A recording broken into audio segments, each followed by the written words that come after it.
Mr. DJ Rose, Verteezy, and C's. Welcome you to the No More Black Tears podcast. Black tears that's heaven sent. Barack the first black president. I love my black skin. I love walking in black excellence. Black power, let's represent. All black, that's evident. I'm sure MLK and Malcolm X both didn't die for the hell of it. Strap your seatbelt, go and settle land. What makes you think that we would sell our land? We wouldn't sell our land. What makes you think that we would go ahead and try to sell out then? No more black tears, black on black kids. Love us as is, love with passion. Paying black bills, learning black skills, making black meals. Black is backing. Big shout out to Fred Hampton. I'm black and proud like I'm James Brown, but I ain't doing no acting. My people here from the motherland. This podcast now active.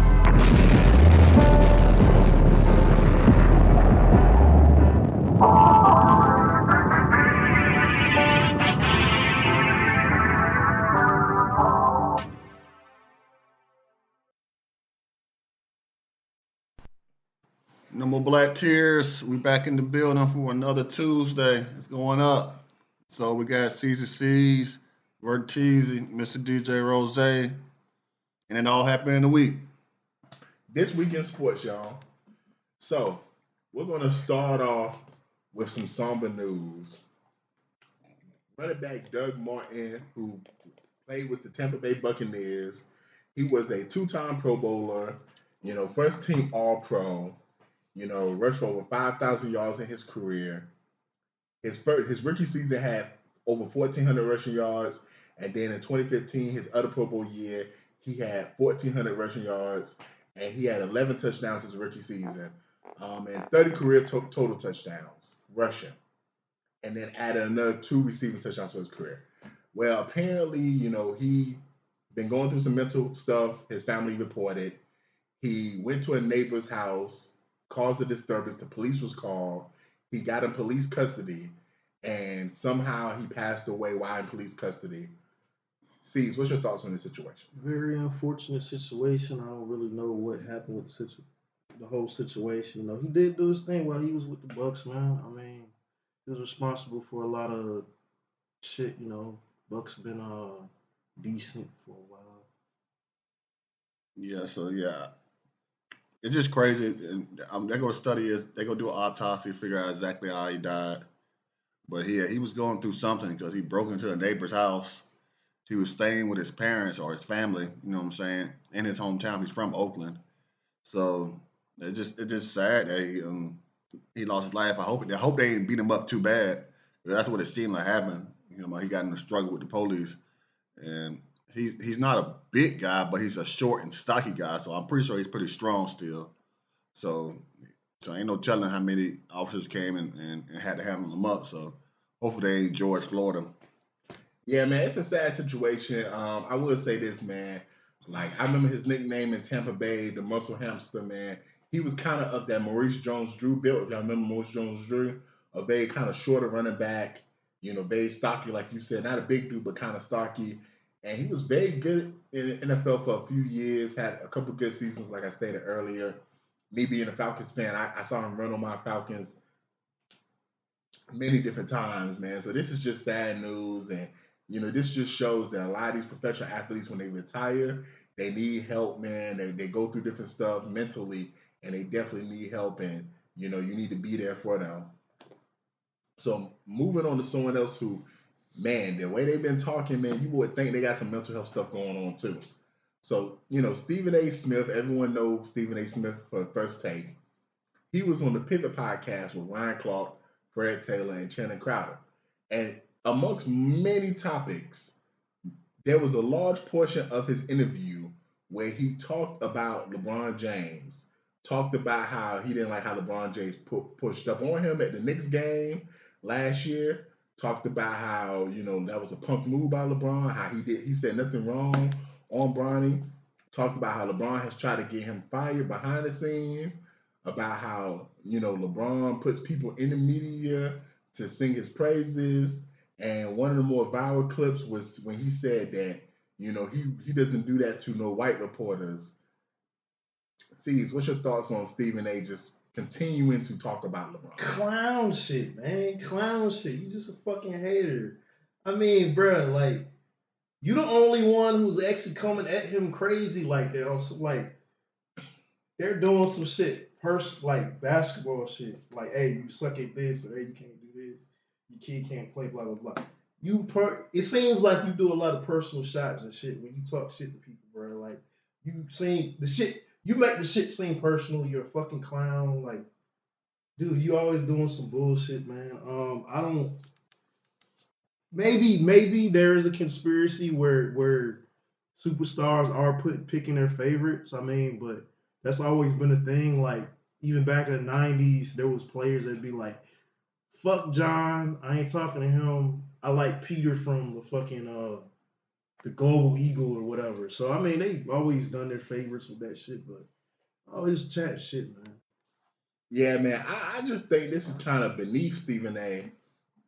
Because you just signed what $100 million deal with ESPN. Like you're getting paid, like these athletes get paid to just talk about sports. Like I want to say something real clear for a second. I have no problem with these people who talk about sports and cover sports getting paid because there's so much money in it. But at the end of the day, you talking about something that you probably love. Like a lot of people would do it for free. Hell, we doing it right now for free, to be honest. So like if you got paid to do something that you love to watch anyway, like I don't understand why he has so much hostility. As far as the like him and LeBron beef, it's kind of just weird because it just seems one-sided. It just really seems like Stephen A has just really been popping off on LeBron for the last year and a half and just trying to really come at his character and make it seem like he's not the man that a lot of us feel like LeBron is. My issue with Stephen A, and this goes beyond LeBron before I give it to Rose, is I felt like for a long time, and I kind of saw it when he worked with Skip, but you really saw when he worked with Max, and that's the reason why I feel like Max Kellerman got kicked off the show. Stephen A be way too hard on the black athletes and way too lenient on the white athletes, man. Because like the way he come at some of the black athletes be kind of like really crazy, bruh. Because he came at Kyrie sideways when Kyrie had all his stuff going on. And this whole shit with LeBron is kind of crazy too, the way he's kind of coming at, like the way he's been talking about LeBron. Like the shit happened. LeBron addressed it on Pat McAfee's show.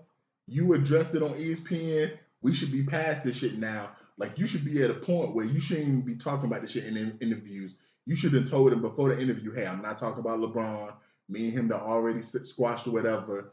I'm gonna do y'all show, but I'm not gonna answer no LeBron questions, which I just want people listening to understand this. Plenty of people who go on shows do that. They tell them ahead of time, yo, I'm not touching this. And if you ask me this, I'm just gonna move on to the next thing. So I just feel like at this point, just keep LeBron's name out your mouth and let that man just be. Yeah, so stay off the weed, man. But I don't know why he does it. I think he thinks he done made so much money. He thinks he's bigger than the program. He think he one of the athletes. He thinks he's one of them. Yeah. He think he's as famous as the people he cover, and you would never be as famous as people you cover. Yeah. So that's basically what he thinks in his brain. He makes so much money. You can tell he thinks he's so cool and everything. Like he probably is cool, but it's like you ever seen him like when they have an NBA game and he walks in? Yeah, that's what I'm talking about. And it's like, of course, I'm the king, bitch. If I'm the king, then I can do what I want to do. I've been the king for over 20 years. Yeah, so if I'm the king and I want to put people in media so they can talk about me and praise me, that's what I'm supposed to do. I'm the king, bitch. What you talking about? Fuck you mean? Hey, man, so moving on from Stephen A. and LeBron James to let's talk about the league that LeBron plays in, has been so famous for playing in, the NBA. It's opening night. We're watching OKC versus the Houston Rockets. It's halftime. It's a very good game. NBA is officially back, fellas. You know, we got OKC in Houston right now, and later on we got Lakers, Warriors. What are some things that y'all are looking forward to opening night? And in this first half, was there anything that has impressed you so far? Keep it a pace. And please, nobody say, who are these niggas? Yeah. Keeping pace, man. I mean, it's really a close game. It's probably gonna mirror what the hell the season's gonna turn out to. I really think it's gonna be the 1 and the 2. we looking at the 1 and 2 in the league right now, and then next is 3 and 4, or the 3 and the 5 and 6. And I am talking about Golden State being in the lower seed. So I mean, it's gonna be a good season, man. Yeah, my thing is with this opening day, like it's on NBC. Shout out to the NBA, you know what I'm saying? Opening night on NBC, which means you don't need the internet, you don't need cable. All you need is some old school bunny ears, and you can watch it. Man, shout out to them, man, because they need to continue doing it. Got to keep doing it, and man, and shout Also, out, it is on Peacock too if you have NBC, yeah, which yeah. is one of the cheaper platforms. And so I really like that, and also just watching the game. They're playing okay, but it's like, man, who is these niggas? Hey, fair enough. You know, hey, KD's looking pretty solid right now, man. Bro, he's probably what in year 17 now, because he got drafted about 2008. It's 2025, so year 17.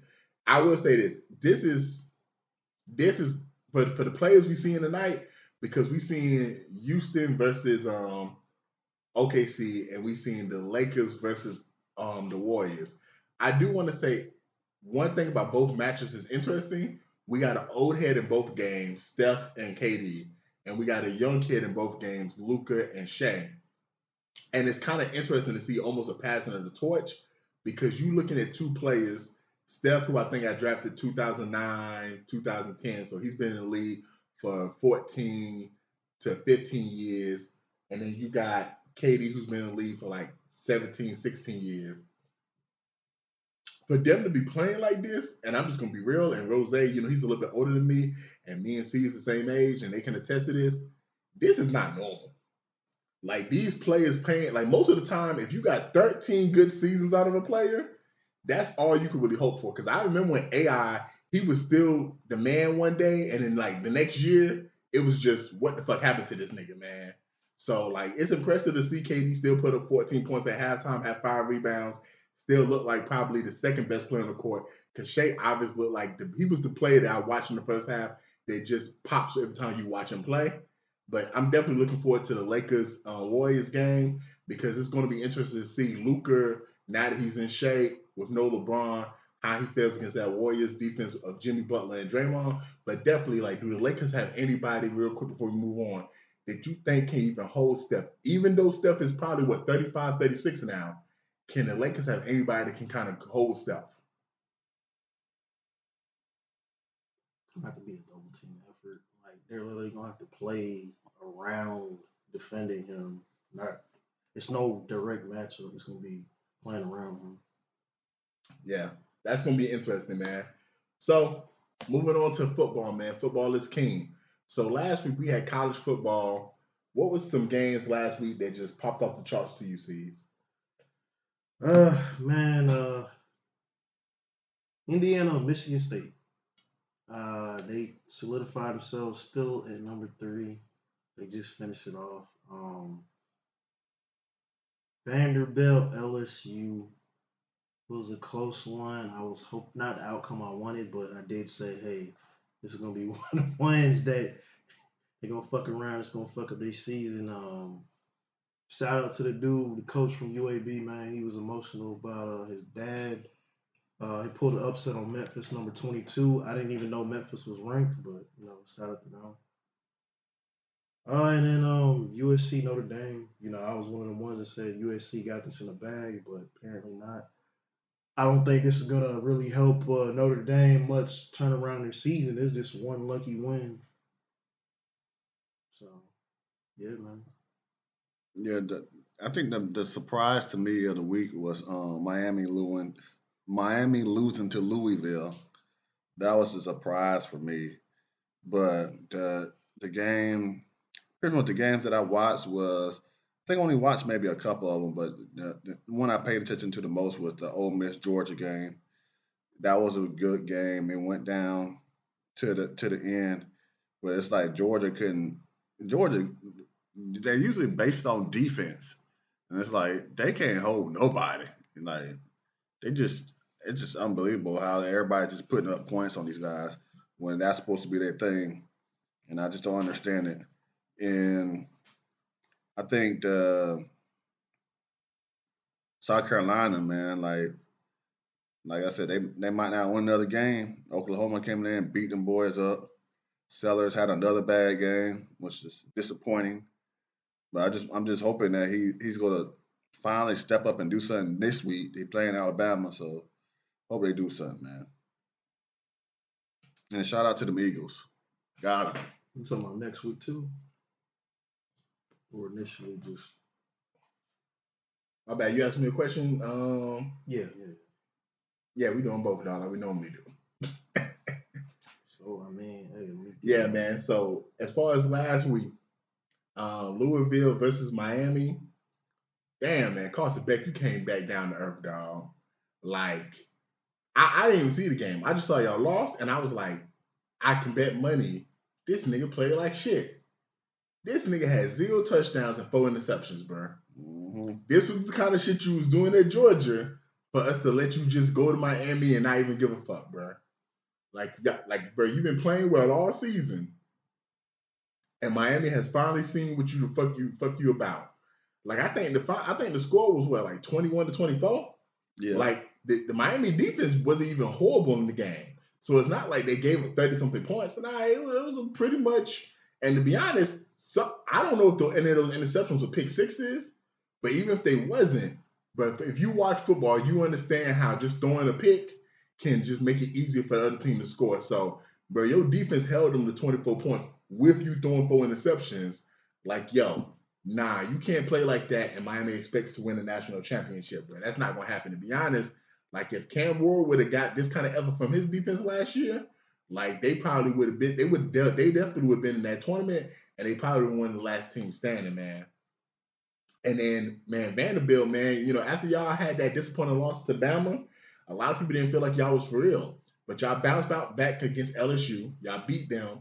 The quarterback, Pavia of the team, I guess he's a door threat quarterback. I haven't seen him play yet, but he had like 160 yards passing. I was like, damn, that's not really impressive. He had a passing touchdown.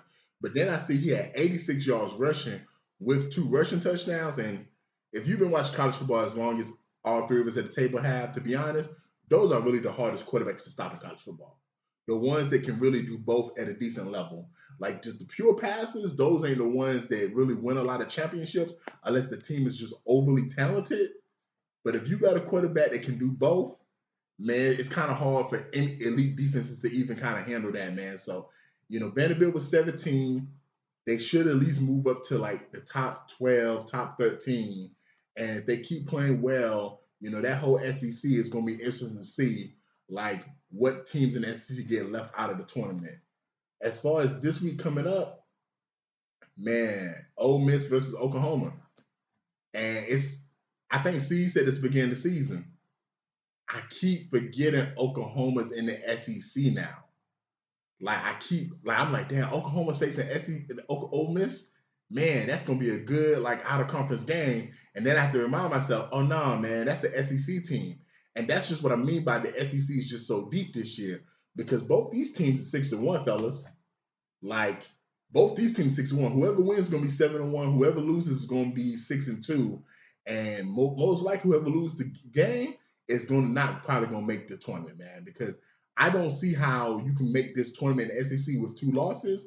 Because with this new rules, with the division, with the 2 best records, the 2 best records are going to the SEC championship. So you kind of got to win this game to give yourself a chance. Because we can all agree, whoever make the SEC championship game, regardless if they win or lose, are making the tournament. And then they're gonna have to figure out the teams who didn't make it, what they want to do with them. And then staying in the SEC, I got 2 more games: LSU and Texas A&M. LSU, they got a second loss. They face Texas A&M, who only got who's undefeated. They number 3 in the country. LSU's number 20. This is LSU's last-ditch effort to try to make that 12-team playoff, because if they could beat Texas A&M, that's a big boost on their resume. But if Texas A&M wins, which, bro, I don't remember the last time they've been good, like probably when Johnny Manziel was there. If they win this game, I can't see them not making the SEC championship. And that just, for me personally, that scares me as a UGA fan because I'm seeing all these one-loss teams, and I'm seeing us with our one loss, and I'm thinking to myself, what is our path to make it to the SEC championship game? Because we got a loss to Bama, so they're going to have to head, and I don't know how many of these other one-loss teams or undefeated teams that we actually going to have on our schedule to actually have the head-to-head against them, and how they're going to do the tiebreakers. You understand? So that kind of scares me. And then lastly, I'm watching this game for one reason: Lenore Sellers. South Carolina bound. You're going to lose the game, South Carolina, most likely. It's really just on you, Sellers. I'm only worried about the game because of you. Because people are saying you should be the number one pick. You've been playing horrible this year, in me and Rose's opinion. But you could turn it all around with one performance. If you play Alabama and you have the game of your life and y'all can beat them, there's going to be a lot of scouts that's going to look at that one particular game and be like, see, that's why he's the number one pick. And they're going to forget all the other games. And Rose, he knows that too well. Like, they do that all the time in college. They worry about that one game and forget all the rest, man. So that game's going to be interesting just for that one particular play. Yeah, so just the game, and this is, man, Georgia Tech is ranked number 7. They finally got they got in that top 10. They haven't been in the top 10 since 2014. And in 2014, that's the last time that UGA and Georgia Tech was both in the top 10. I think they was rating like number 7 and number 5 back then. But now Georgia's ranked number 5 and they're number 7 this time too, I guess so. So same thing, kind of, sort of. But yeah, man. But shout out to the Georgia Tech and shout out to UGA, and also like you pretty much named all the other games, Verteezy. But one shout out to Indiana. They number 2 now, and that's crazy to hear or to look at. I'm like, we ain't talking about basketball. We talking about football. But they probably ain't been number 2 since before all of us was born. Yeah, so they number 2 during the Nebraska days. And then I think Penn State fired their coach because they was losing last week. I mean, 2 weeks ago. Shoot, they lost last week too. So what did y'all perceive? What did y'all do other than lose money? And man, tell the viewers what you told me during the Georgia game, dog. I said we need to get rid of Kirby Smart and hire Franklin because Kirby Smart, man, he ain't it, man. Like I like you, but man, it's time for a change, man. Get rid of him and hire Franklin. Yeah, man, I think that's a good idea because Franklin's specialty is offense. A lot of people forget about that. See, what games are you looking forward to this week in college football?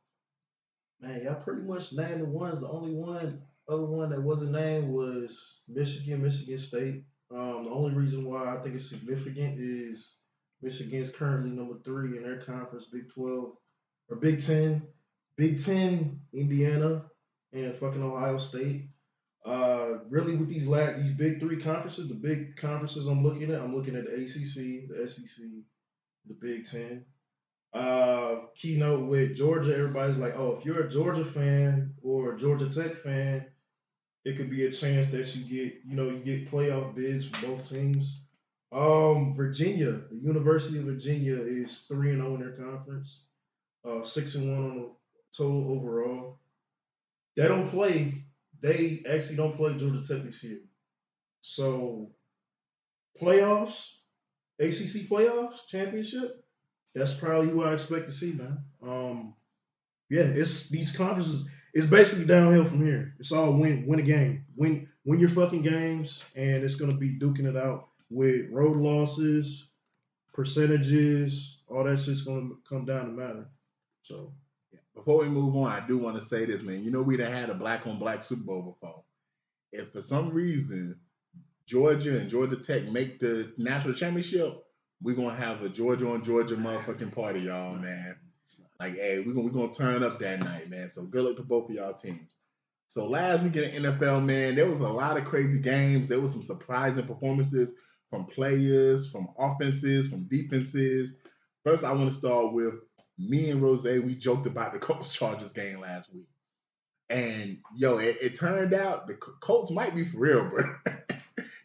They ain't looked this good since they had Andrew Luck, y'all. Daniel Jones is just a prime example of sometimes it's just the organization, man. Because he looked like doo-doo in New York his last 2 years. But the way he's looking this year with the motherfucking Colts, and then Jonathan Taylor hasn't really been great for 2 seasons. He's looking like he did 3 years ago when he was the best fantasy running back in all of football. Like Daniel Jones had, amazing game.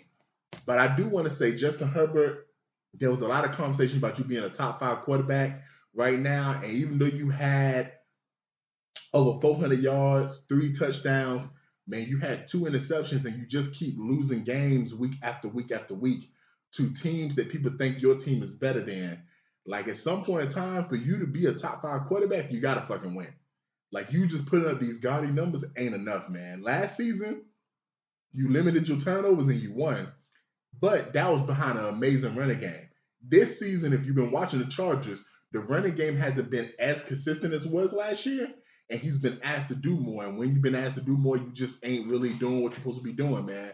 So, man, hey, you look like Tarzan, man, but you're playing like Jane at times, man. So you got to turn it around, man, because now the Chiefs, I think, are ahead of the division after the Chiefs had their whole but start. And then, I'm looking at the Broncos and Giants. Bro, that was the most surprising game of the weekend. Only for the simple fact of the Broncos' defense the last 2 years has been amazing. So the fact they gave up 30 points to the Giants, the fact that Jackson Dart looked as amazing as he did, even though if you watch the game, there was times where he could have thrown picks, but he still was able to put points on the board. He still gave you 3 passing touchdowns and a rushing touchdown against Pat Surtain and that amazing defense. That really shocked me. Because Malik Neighbors did not play, and the best receiver was Wan'Dale Robinson. So it's like, I don't even know how they was able to do what they did against that defense. But, hey, man, I got to give respect to Bo Nix, man, because he came back with 2 passing touchdowns, 2 rushing touchdowns. I saw on TikTok Live, because somebody was showing the game, that last drive, he threw a pass to Mims in the middle of the field that people thought was for Cortland Sutton, but it was an amazing pass. Then he threw another pass to the sideline to Cortland Sutton, like a behind-the-back throw for like 15, 18 yards. They literally put him in field goal range for them to win the game. And, Bo Nix, man, like, he was good his rookie season. He's had his moments this season, man. But with the way that defense playing and the step he's taking this year, yeah, the Broncos are definitely a team that people should be worried about when the playoffs come, if they can finish it out and make the playoffs. Because I'm telling you, that defense is not going to give up 30 points every single week.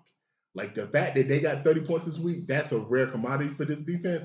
And if Bo Nix cannot turn the ball over and have that kind of performance running the ball and throwing the ball, this is a very scary team. Y'all beware of them.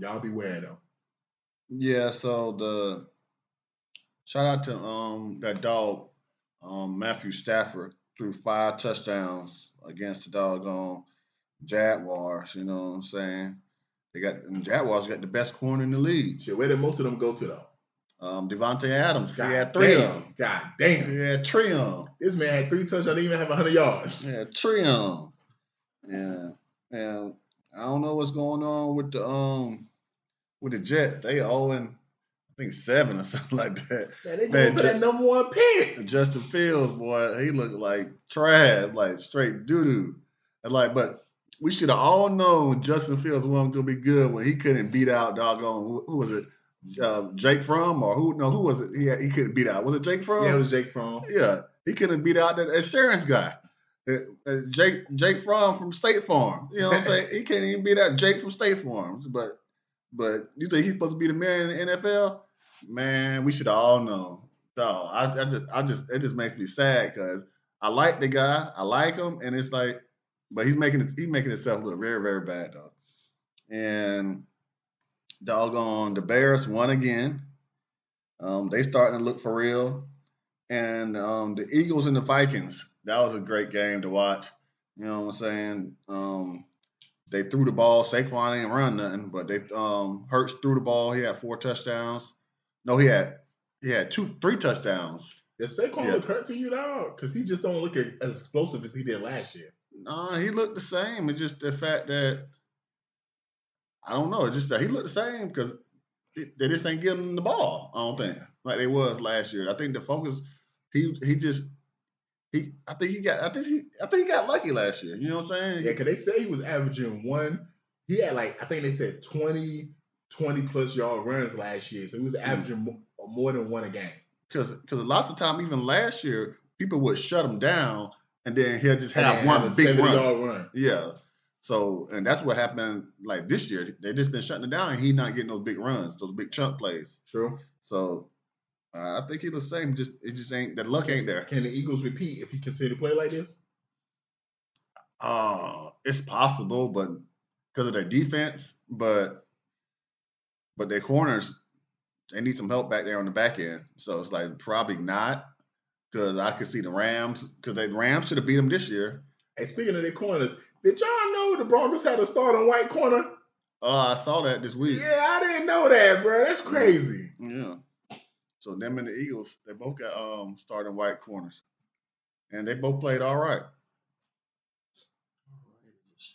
Word. Eagles just ain't looking. They just not looking good to me, man. I don't like what I saw in that game. But of course, here we go. The Flacco effect. What the fuck? The Flacco effect. Honestly, Rodgers ain't really playing too bad. I just need to. I literally saw a clip. He needs to remember who the fuck he used to be, man. Tell him more of that shit. And I mean, they're scoring touchdowns. It's literally the defense. It's literally the defense holding is what's holding the Steelers back. It's not offense, it's defense. Not very often people say that, man. As far as this week, man, you just said the Steelers, man. We got the Steelers with the Packers. They both got one loss. The Packers do have that tie.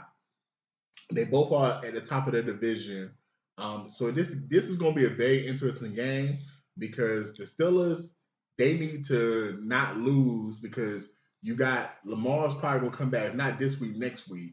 The Browns have kind of won a game, and the Bengals with Joe Flacco are looking kind of better.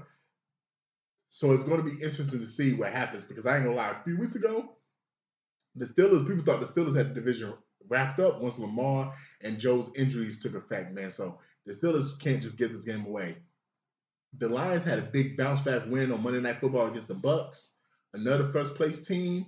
So for the Packers, this is going to be a game they're going to probably need, because when they do face the Lions again, the Lions are going to be looking to reavenge that loss. So, we're going to see what happens, man. If you ask me right now, I'm going to lean to the Packers, because I think that defense is going to give Aaron Rodgers and that offense some issues. And I ain't gonna lie, I like what I'm seeing from Jordan Love in the offense. I like what I see. Last week, Josh Jacobs looked pretty good, had 2 rushing touchdowns, I think 80 yards rushing. We still don't see an elite receiver for the Packers, but the ball is spread around enough where everyone's kind of eating. So I feel like it's hard to kind of pinpoint who to go cover in that offense, man. So I do look forward to that game, and I think the Packers probably going to come out with it. And the other game is the 49ers-Texans. 49ers, man, through all the injuries, they're still winning. And it's kind of weird, because if y'all remember, they had a whole bunch of injuries last year, but they was losing. But this year, Kyle Shanahan has came back, and he's finding ways for them to win. And Matt Jones has strung along some games to win for them. That defense has played pretty good. They beat my Falcons, unfortunately on Sunday Night Football. I didn't really, care for that too much. But, they did their thing. And the Texans, man, they just C.J. Stroud, man, after that game against the Ravens, he just has not looked good these last 2 seasons. Like, he just has not looked like the quarterback he did his rookie season. And then Nico Collins, people thought he was going to make that jump to possibly a top 5 receiver, and he hasn't been doing what we thought he was going to do. And is that him, or is that C.J. not being able to get him the ball? And then Christian Kirk has came back. People thought that was going to be the answer, but Kirk hasn't really been doing nothing. At some point in time, they're going to have to play better, man, because even that defense was holding it down for them with Will Anderson and the boys on the defense side of the ball. But last night, man, the defense kind of let them down too, against Seattle. And Seattle ran all over them with, Charbonnet. So this is a big game for them, because right now the Jags, even though they just suffered a loss, the Jags and the Colts are kind of leading that division. And I'm trying to think, like, no one had the Colts win the division, but I think someone had the Jags possibly win the division.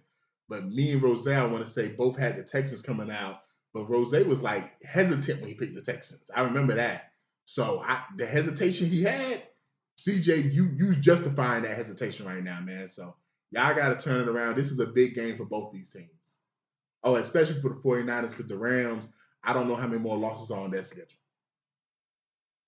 Yeah, so I just got one thing to say. Man, F the Atlanta Falcons, F Raheem Morris, F Zach Robinson, and if you down with the Atlanta Falcons, man, F you too. Man, we playing the Dolphins this week. Now, we get beat by the Dolphins. Man, we gonna burn the Mercedes-Benz Stadium down. We gonna burn that thing down to the ground. You know what I'm saying? We gonna burn it down, man. That's that for the World Cup, though, bro. Yeah, man. I don't care, but we gonna burn. We go drive. We go to the Mercedes-Benz dealership, steal all the Mercedes, put bombs in them, and then drive them up to the Mercedes-Benz dome, and then drive them all through there, man. And just tear it all down, man, and start all over, man. Go ahead, C's. Damn, Giants, Eagles, man. I like what I've been seeing New York do. The Giants, the Eagles are scoring. They're winning a few games, just the way, like you said last week, how many times can you push? It's it. Mark my words. Nigga, I ain't said that shit. You said that shit. And I said as many times as you got to. Okay, you did say that. Okay, but it's going to come back to bite them in the ass towards the end of the season to get the playoffs. They're not they're not passing the ball like shit. Like Saquon's not doing anything, or he's not getting the ball like he should, or I don't know, man. I just think Philly's falling apart. I've said it last week. I'm gonna keep saying it. Scatterboo and Dart. I mean, that's a combination you need, man. I mean, shit. White people in America are so happy right now. If you ask white MAGA fans the best running back and quarterback in the league, it's that nigga Dart throwing darts off the yacht, and it's that nigga Cam Scatterboo. And another one I'm looking at is the Bears and the Ravens, man. 1-5 now. Chicago's getting better or looking good. So we'll see what comes out of that one. But the only reason I highlight that game is if you think Lamar coming back this week. Lamar ain't coming back. He ain't coming nigga, back. We not worried about a Cooper Rush-led Baltimore team. Yeah, man. Shout out to Dak Prescott, man. Man, he was looking amazing against the Washington Redskins last week. And they play, I want to say, Denver this week. Yeah, they play Denver. That's probably going to be one of them games of the week again. I mean, I told y'all last week the Redskins and the Cowboys is going to be the game of the week. Denver going to beat Since you brought up Dak, before we wrap up Week in Sports, only two names right now. Who's the two people that's battling for MVP in your opinion? We 8 weeks in the season. Indiana Jones and Dak Prescott. I ain't gonna lie, I'd have to agree, man. I would like to say other players like someone like Pat Mahomes, but I feel like if Dak continue to perform the way he's performing, it's Dak, and if the Colts continue to win and Jones look good, it's going to be them two, man. What about you, Steve? Dak might get it, but I mean, the Cowboys ain't going to do shit. They ain't going to win. So, I mean, hey, maybe he'll probably get it. You know, hopefully Dak gets something out this season, man. But who's the two players you see that if you had a vote, they'll be your number one and number two? I'm good. Opposite of y'all. Y'all said it last week. You said he's not going to get it because his team's not winning, but he's not. Okay. He's playing phenomenally. It's just the team's not reflecting that. Hey, if he gets it, that means we made the playoffs. So man, F Bijan too, because he ain't do nothing against the 49ers, and they banged up on defense too. And F Michael Penix too. And if you down with Michael Penix, F you too. Final thoughts, y'all. F the Atlanta Falcons, man. I told y'all. I fucking told y'all. I got one. My winners, I got them in. I got them fucking in. It's T.O., Blue Jays, Trust in Mo. That's all I'm going to say. Trust in Mo. Yes, I am talking about Gumario, Vladimir. This is Junior. Signed a big-ass contract at the beginning of the season. Took him there. It's coming down to the Dodgers and the Blue Jays. Both great fucking teams. I just think this is fucking T.O.'s year. This is the fucking year. The only old that's gonna be this year is gonna be old Tani. Yeah, man. Man. With the opening of the NBA season, man, I want to talk about a 12-time NBA All-Star, somebody who has an All-Star Game MVP, 4-time All-NBA first team, 5-time second team, 2-time third team, 7-time defensive first team, 2-time defensive second team, rookie of the year, led the league in assists 5 different times, led the league in steals 6 different times, and even made the 75th anniversary team. Man, motherfucking Chris Paul, man. This is his last NBA season. He announced that in the summertime. I remember watching him get drafted by New Orleans. He used to give my Lakers issues in the playoffs, even though we used to beat them. Like, Chris Paul has been what some people call the point guard. He's different than the new generation of point guards where you get these combo guards that can score. Chris Paul was a pure passer, and I don't know if we're going to see anybody like him in this new NBA with these new point guards. Somebody who's a pass-first point guard that makes his teammates better. He always had a knack when he was in his prime. You gave him okay plays. He made them good. He made them great. I remember how he did for Emeka Okafor and a whole bunch of other players that played with him, man. So shout out to Chris Paul. I'm going to enjoy watching your last season. Shout out to the Mamba. Gotta. Mr. DJ Rose, Verkeezy, and C's, welcome you to the No More Black Tears podcast. Black tears that's heaven sent. Barack the first black president. I love my black skin. I love walking in black excellence. Black power, let's represent. All black, that's evident. I'm sure MLK and Malcolm X both didn't die for the hell of it. Strap your seatbelt, go and settle land. What makes you think that we would sell our land? We wouldn't sell our land. What makes you think that we would go ahead and try to sell out then? No more black tears, black on black kids. Love as is, love with passion. Paying black bills, learning black skills, making black meals. Black is backing. Big shout out to Fred Hampton. I'm black and proud like I'm James Brown, but I ain't doing no acting. My people here from the motherland. This podcast now active.